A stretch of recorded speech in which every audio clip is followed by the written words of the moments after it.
Hello guys, welcome back to रुसंज. आणि आज आपण तुमच्या समोर व्हिडिओ घेऊन आलो आहे गोवा ट्रिप मध्ये किती खर्च झाला आणि आम्ही कुठे कुठे फिरलो त्याच्याबद्दल. गाईज, आम्ही बुक केली होती फ्लाईट, आणि फ्लाईट आम्ही 10 ते 15 दिवस आधी बुक केली होती. तर आम्हाला 2 तिकीटं पडली होती 7,600 रुपीजला. आणि आम्ही गोव्याला पोहोचल्यानंतर तिथून आम्ही गोवा माइल्स वरून कॅब बुक केली होती. तर कोणाला माहिती नसेल तर तुम्ही तिकडे जाऊन डायरेक्ट कुठली पण कॅब घेऊ नका, ते खूप महाग सांगतात.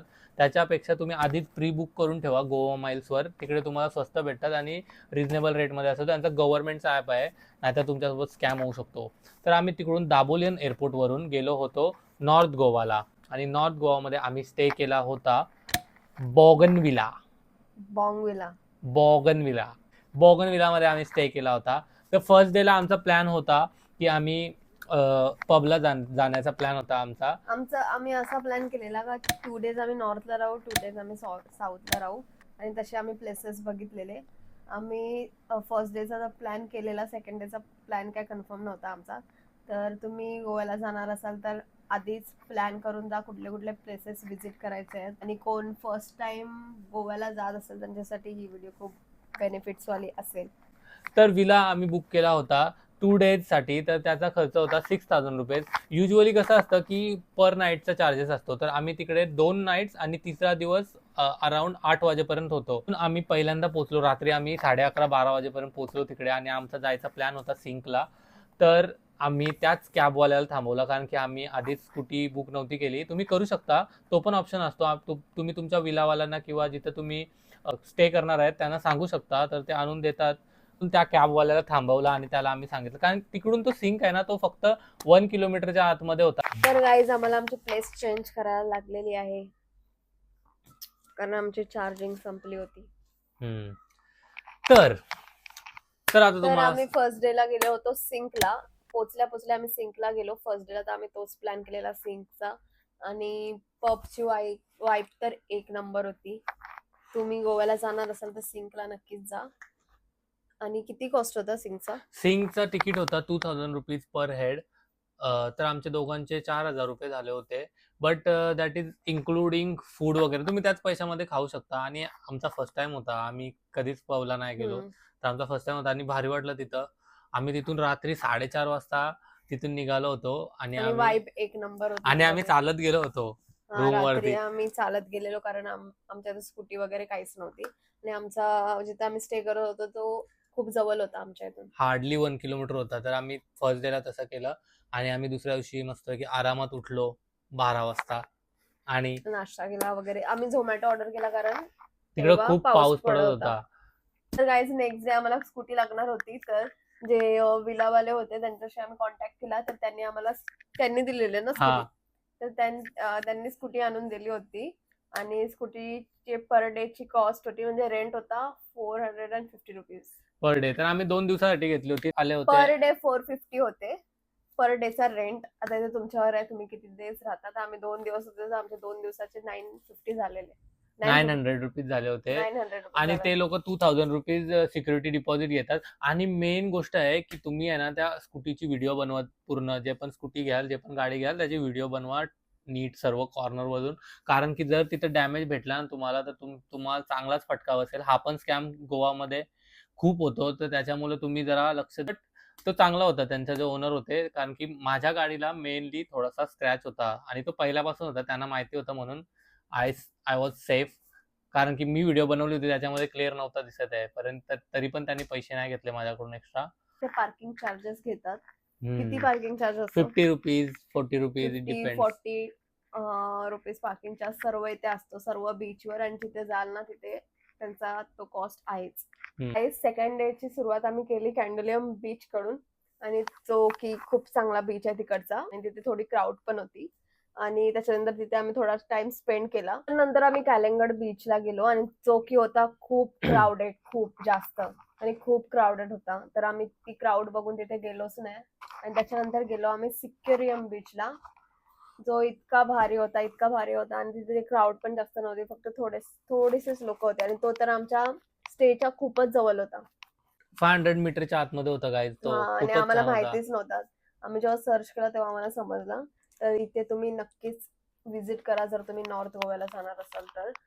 आणि एंडला आम्ही दिवसाच्या शेवटी आम्ही गेलो होतो बागा बीचला. तिकडे night life night explore life करायला खूप म्हणजे मस्त होतं तिकडं पण. आणि सेकंड डे आता आम्ही थर्ड डे ला कुठे गेलेलो सांगतो. प्लॅन केलेला सेकंड डे ला आम्ही म्हणजे पॅरा रोड वगैरे हे सर्व प्लेसेस कव्हर करू. तर आम्ही सेकंड डे ला पॅरा रोडला गेलो होतो, सकाळीच निघालेलो. आणि तिथे पण इतकी क्राऊड होती का आम्ही पॅरा रोडच्या मागे पॅरा रोडच्या पहिले एक रोड येतो, तो पण सेम पॅरा रोड सारखा आहे आणि तिथे असं वाटतं हाच पॅरा रोड आहे असं आम्हाला वाटत होता, पण तो पॅरा रोड नव्हता. आणि जो पॅरा रोड होता असलीवर तिथे खूप क्राऊड असते. तर आम्ही तिथून निघालो आणि परत जो मागचा रोड आम्ही बघितलेला पॅरा रोड सारखा होता तिथेच गेलो आणि तिथेच फोटो काढले. त्याच्यानंतर आम्ही गेलो होतो अंजुना बीचला. तिकडून आम्ही गेलो अंजुना बीचला आणि तिकडे गेल्यानंतर आम्ही जसं आम्ही एंटर केला त्याच्यानंतर 5 मिनिटांमध्ये लगेच पाऊस आला गाईज. हा, आणि अंजुना बीचला पण खूप क्राऊड होती. आणि अंजुना बीचचा जो मार्केट आहे ना, अंजुना मार्केट, म्हणजे सर्व इथं ओव्यामध्ये जितके पण मार्केट आहेत ना, सेम सर्व इथं सेम बॅग्स असतात, सर्व इथं सेम क्लोथ असतात, काहीच डिफरंट नाही कुठे काय.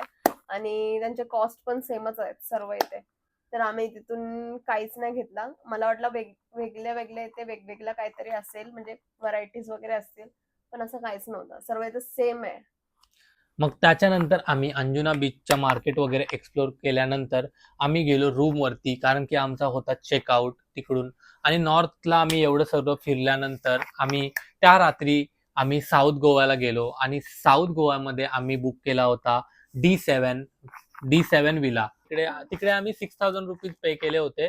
तिकडे पण सेम आम्ही तसंच केलं होतं. मंडे नाईट, ट्यूजडे नाईट आणि वेनसडेचा बघितला असेल विला खूप छान होता, तुम्ही, आणि बघितला stay पण असेल. मस्त होता. आम्ही व्हिडिओज टाकलेत त्याच्यात बघितले असेल तुम्ही, आणि फोटोज वगैरे मध्ये एक नंबर आणि म्हणजे मेन थिंग हा होता का तिथे ब्रेकफास्ट इन्क्लूड होता. आणि हे दोन्ही पण आणि विला जे होते त्याच्यात पूल पण पूल इन्क्लूड पण होता. होता आणि सर्व्हिस खूप चांगली होती. खूप चांगली होती. तर आम्ही तिथे गेल्या आम्हाला खूप रात्र झालेली, तर आम्ही झोमॅटो केला डिनर साठी. आणि तिथे झोमॅटो वगैरे अवेलेबल होता आणि झेप्टो वगैरे पण होता अवेलेबल. आणि त्याच्यानंतर नेक्स्ट डेचा प्लॅन आम्ही बनवलेला का आम्ही दूधसागरला जाऊ. आणि आमचा सकाळीच होता प्लॅन का आम्ही 8 वाजता निघू दूधसागरला जायला. तर आम्हाला थोडासा लेट झाला, आम्ही काहीतरी 9ला तरी निघलेलो. आम्ही ब्रेकफास्ट वगैरे केला जो इन्क्लूड होता आमच्या स्टे मध्येच. तर आम्हाला अलगचे पैसे नाही द्यायला लागले ब्रेकफास्टचे वगैरे.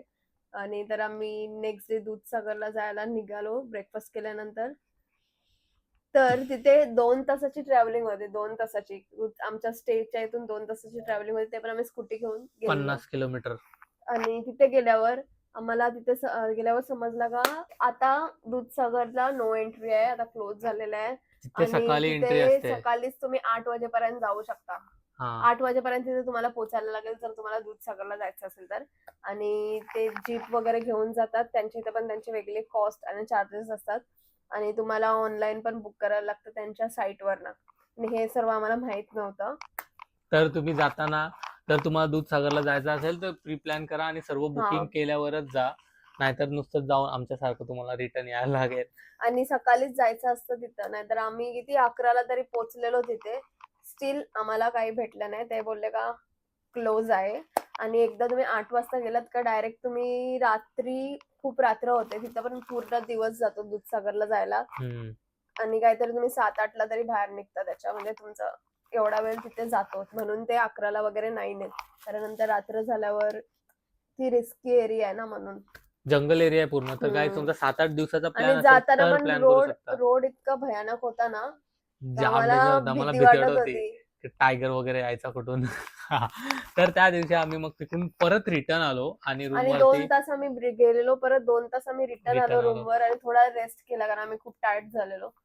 आणि जर तुम्ही गोव्यामध्ये अशा प्लेसेसवर जात असाल तर नक्कीच तुम्ही तुमची इन्फॉर्मेशन काढा, विचारा कोणला तरी का काय कसं आहे, कारण अर्धे प्लेसेस ना क्लोज असतात. त्यानंतर रेस्ट केला आणि संध्याकाळी आम्ही आम्हाला सनसेट बघायचा होता काय. आणि सनसेट म्हणजे एवढ्या दिवस सनसेट येतच नव्हता. आणि त्या दिवशी आम्हाला वाटलं गोव्याला आम्हाला सनसेट बघायला भेटेल, पण येत नव्हता. तर त्या दिवशी थोडासा आलेला जेव्हा सनसेट, तर संध्याकाळी. आम्ही धावत जात होतो तिकडं. त्या सर्व बीचचं नाव बीचेस होतं 1-1 किलोमीटरच्या आतमध्ये होते, तिथे जवळ आहेत. तर त्या बीचचं नाव होतं बेनोलियम बीच. मस्त तर लागला होता आमचा चायनीज तिकडचा. हा डे वेस्ट सारखाच झाला, होता. कारण आम्ही तिकडचे जवळ वाले बीच होते ते पण नाही बघितले आणि एकच बघायला भेटला.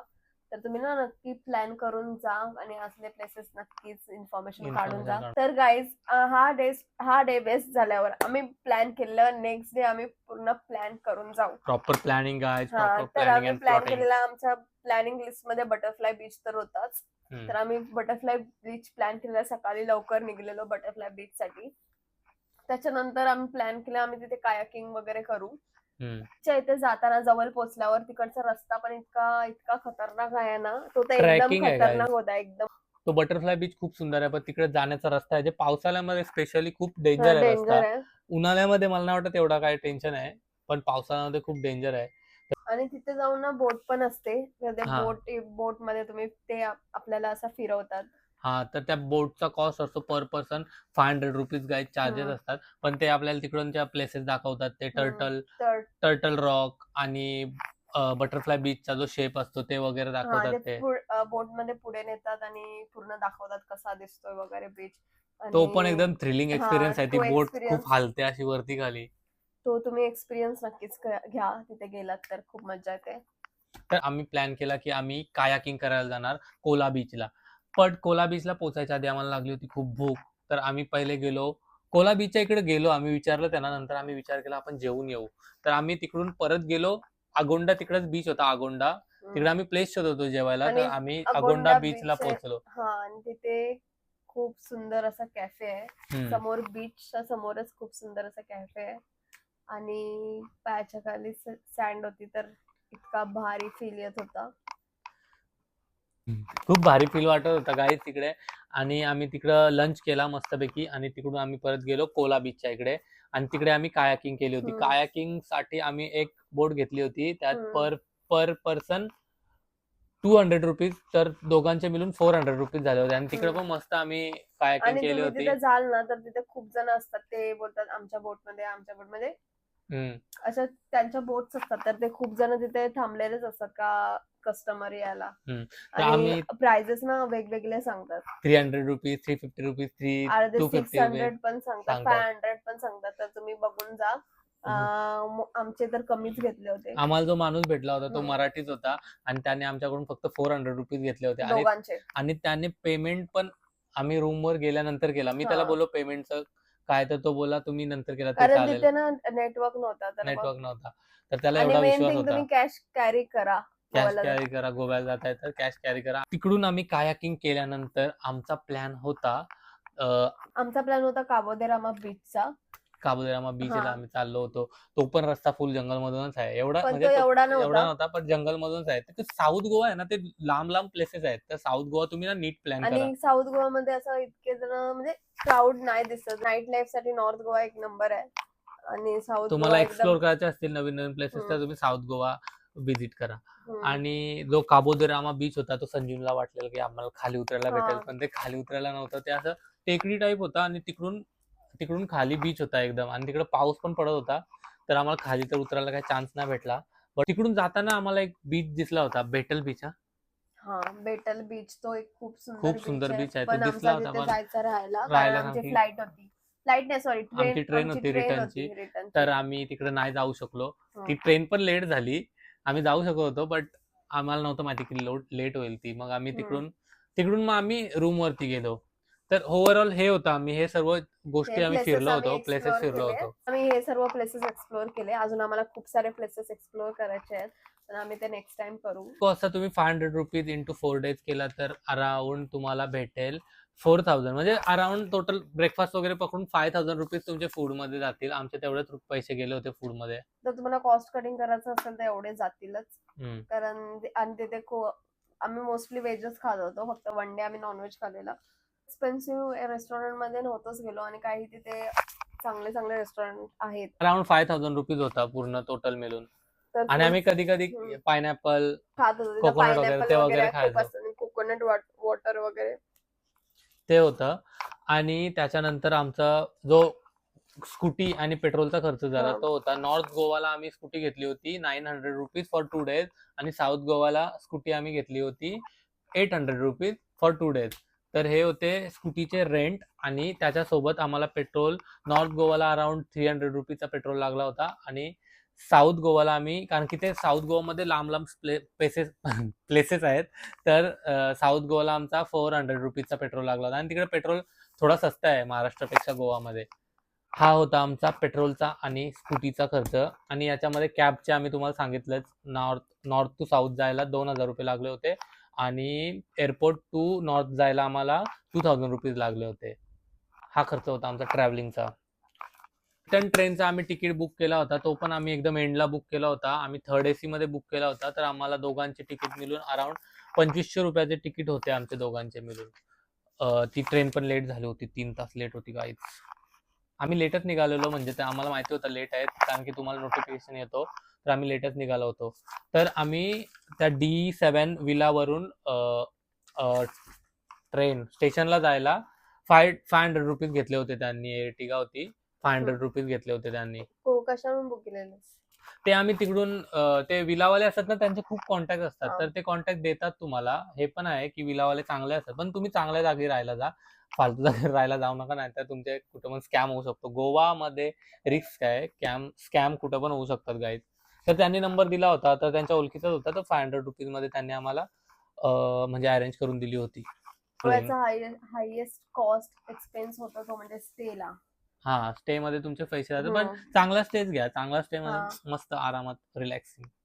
अकॉर्डिंगली प्लॅन करा गाईज. तुम्ही आधीच प्लेसेस ठरवून जा, ठरवून गेले प्लेसेस तर चांगलं आहे, कारण की तुमचा प्लॅन शेड्यूल चांगलं नाही, असेल. धरूनच जा. जरूरत आहे, फक्त थोडा बफर टाइम ठेवा, कारण की कुठं पण थोडा जास्त टाइम लागू शकतो, तर थोडा बफर टाइम कन्सिडर करून एकच दिवशी जाम तुमचे प्लेसेस days फिरायला, plan करून जा. एकच दिवशी जाम प्लेसेस फिरायला ट्राय नका करू. तर प्लॅन करा तुम्ही प्रॉपर. ओव्हर प्लॅन नका करू का तुम्ही खूप सारे प्लेसेस एकाच डेला ठरवता, कारण मग रेस्ट वगैरे करायला नाही भेटत. तुम्ही फिरायला चालला तर एन्जॉय पण करा आणि रेस्ट पण करा. गोव्यामध्ये जे सर्व गोष्टी आहेत, म्हणजे जसे की चर्च वगैरे, ओल्ड पंजिम वगैरे, तिकडे आम्ही नाही गेलो एवढं, कारण की आमच्याकडे एवढा टाइम पण आणि आम्हाला नव्हता, क्राऊडेड प्लेसला नाही जायचं आवडत. नव्हतं.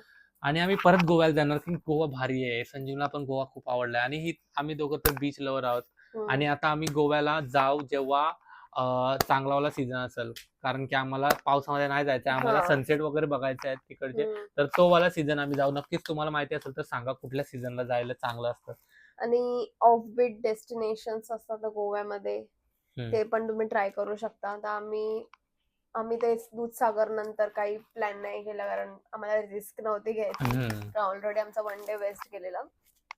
मी तुम्हाला ब्रेकफास्ट आणि लंच आम्ही कुठे केलेला ते सांगणार आहोत. साऊथ गोव्याचा एकदम फेमस चायनीज नॉनव्हेज वगैरे साठी आणि फिश वगैरे साठी रेड लँटन डिनर म्हणून तो एक आहे, तो एकदम फेमस आहे. तिथे तुम्ही नक्की फूड ट्राय तिथे करा. खूप गर्दी आणि असते, खूप व्हरायटीज आहेत तिथे. ऑर्डर यायला 1 तास जातो, आणि एवढी गर्दी डिशेसच्या असते. पण खूप व्हरायटीज आहेत, तर तुम्ही दुसऱ्या इथे कुठे बघितल्या नसतील. डन हिल बीच रिसॉर्ट आहे अगोंडा बीचच्या इकडे, तो पण ट्राय करा, खूप छान आहे. फिश ऑन डिश मध्ये लास्टचा डिनर केला होता, ते पण चांगलं होतं. फिश ऑन डिश ते पण छान होतं. फूड साठी तुम्ही डन हिल बीच रिसॉर्ट जो आहे अगोंडा बीचला, आणि फिश ऑन डिश आणि रेड लँटन हे ट्राय करा. साऊथ गोव्याला खूप चांगले आहेत आणि रिझनेबल रेट्स आहेत. आणि नॉर्थ गोव्याला आम्ही मोस्टली व्हेजच खाल्लेला, तर व्हेज मध्ये तिथे जवळच होता veg Darbar I think veg Dwarka something काहीतरी होता. खूप टेस्ट त्याची खूप मस्त होती. तिथे आम्ही ब्रेकफास्ट आणि लंच पण आणि करायचो. तिथे तर गाईज साऊथ गोव्याचा काना प्युअर व्हेज फॅमिली रेस्टॉरंट आणि एक व्हेज दरबार, हे 2 ट्राय करा. खूप चांगली टेस्ट आहे, खूप मस्त आहे, रिझनेबल आहे. आणि तिथे एक आईस्क्रीम स्पॉट आहे जिलेटेरिया कोस्टा, खूप छान आहे, खूप मस्त आहे, ती पण ट्राय करा तुम्ही. तिकडची व्हिडिओ संजीवनी इथे ऍड करेल गाईज. आणि आमचा ओव्हरऑल खर्च झाला 40,000 या गोवा ट्रिपचा. आणि थोडेसे इथे तिथे एक्सपेन्स झाले असतील आमचे, शॉपिंग पण केली तर त्याचा पण थोडासा झाला आमचा खर्च, पण एकदम जास्त काहीच नाही घेतलं आम्ही, थोडंसंच घेतलेला, कारण की ऑलरेडी आमच्या बॅग फुल्स होत्या आणि कोण उचलणार तेवढ्या वजन बॅग काहीच. तर आमचा ओव्हरऑल 40,000 खर्च झाला आणि मस्त होती ओव्हरऑल ट्रिप.